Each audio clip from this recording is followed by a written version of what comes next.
Stop! Je sais ce que vous allez me dire. Ouais, Lenny, t'es un menteur. T'as dit que tu sortirais une vidéo tous les 2 jours. Des fois, on attend 3, 4 jours. Menteur, escroc, manipulateur.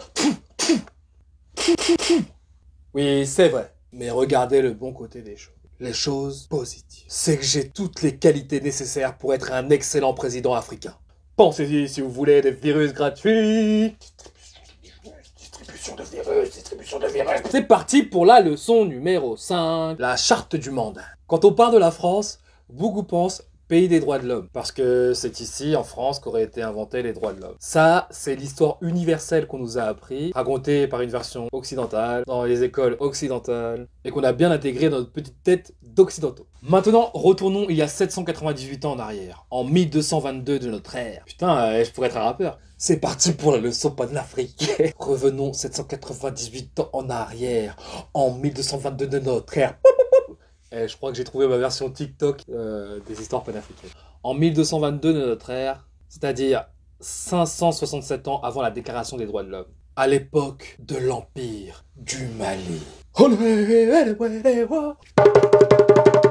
Maintenant, vous savez que je sais pas faire de djembé. Soundiata Keita, fondateur de l'Empire du Mali. L'Empire du Mali qui, à son apogée, s'étend de l'océan Atlantique jusqu'au Niger. Soundiata Keita, c'est un peu le Clovis des Africains, mais en plus stylé. Le jour de son intronisation, on va créer une charte. La charte du Mandan. Mandan. Ça se dit Mandan ou Mandan? Elle commence par « Toute vie est une vie ». Pour certains scientifiques, la charte du Mandé est l'équivalent du Bill of Rights ou de la Déclaration des droits de l'homme. Cette charte contient un préambule à l'adresse des 12 parties du monde et 7 paroles. Mais en plus d'être l'ancêtre de la Déclaration des droits de l'homme, elle est aussi l'ancêtre de l'abolition de l'esclavage et aussi, je sais pas si ça existe, mais l'ancêtre de l'abolition de la famille. Mais tu connais, comme tout ce qui vient d'Afrique, à part nos matières premières, la charte du Mandé est remise en question par certains scientifiques européens. Ils étaient là, oui mais nous c'est la Déclaration des droits de l'homme, de l'être humain, du bipède, de celui qui a construit l'électricité, les fusées. Vous connaissez les fusées?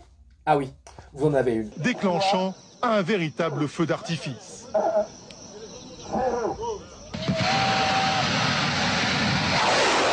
Troposphère 5 n'est pas parti dans la bonne direction, mais l'ingénieur n'en démord pas. Effectivement, c'est une grande réussite. Je crois que vous avez vécu avec nous. Bref, pendant des siècles, des gens vont se battre, même encore aujourd'hui, des gens se battent pour que cette charte ait le statut qu'elle mérite. C'est-à-dire qu'elle soit reconnue comme l'une des plus anciennes références des droits fondamentaux. Ce n'est qu'en 2009, après la pression de plusieurs historiens, que l'UNESCO va la classer comme bien patrimoine. Non.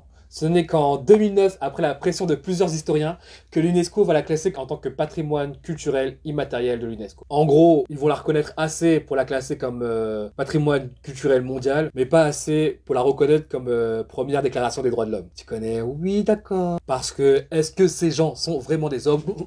Je pose la question, Et moi, ce qui me rend fou dans cette histoire, c'est que le gouvernement malien va attendre le 11 mars 2016 pour valider la charte en tant que patrimoine culturel national. Ça, c'est vraiment un comportement de colonisé mental. C'est attendre que le maître valide pour le valider à ton tour. Bien joué. Je pense que les élites africaines comprennent pas que mettre ta culture en avant, mettre ton histoire en avant, ça amène du tourisme, donc de l'argent pour le pays. C'est important. Je suis parti voir la fondation Amadou Hampâté-Bâ en Côte d'Ivoire, à Abidjan. C'est sa fille qui le tient toute seule. Roukiatou Hampâté-Bâ, sa fille qui le tient. Madame Roukiatou Hampâté-Bâ, d'ailleurs, je lui fais des gros bisous. Merci pour tout l'amour et tout comment elle m'a reçu. Elle n'a aucune aide du gouvernement ivoirien, aucune aide du gouvernement malien, parce que pour eux, ça vient au 3e plan. La culture vient en 3e plan. Alors que ça devrait être une des premières choses à mettre au 1er plan. Regardez le Ghana, regardez le Nigeria, mettre leur culture en avant et ça marche. Là, à la fondation, les gens viennent, puis volent des écrits, des livres de cet homme. Et c'est important parce que c'est un un bout de notre histoire qui s'envole, qui part en fumée. Et notre histoire commune, je le redis encore une fois, c'est une histoire commune. Amadou Hampâté-Bâ, c'est un bien commun. Il appartient autant à l'Afrique qu'à l'Europe qu'au monde, clairement. Et pour terminer, n'oubliez pas, une maison avec de mauvaises fondations s'écroule. Un arbre avec des racines rongées se fane. Un homme avec une fausse histoire s'égare. Cheikh Anta Diop,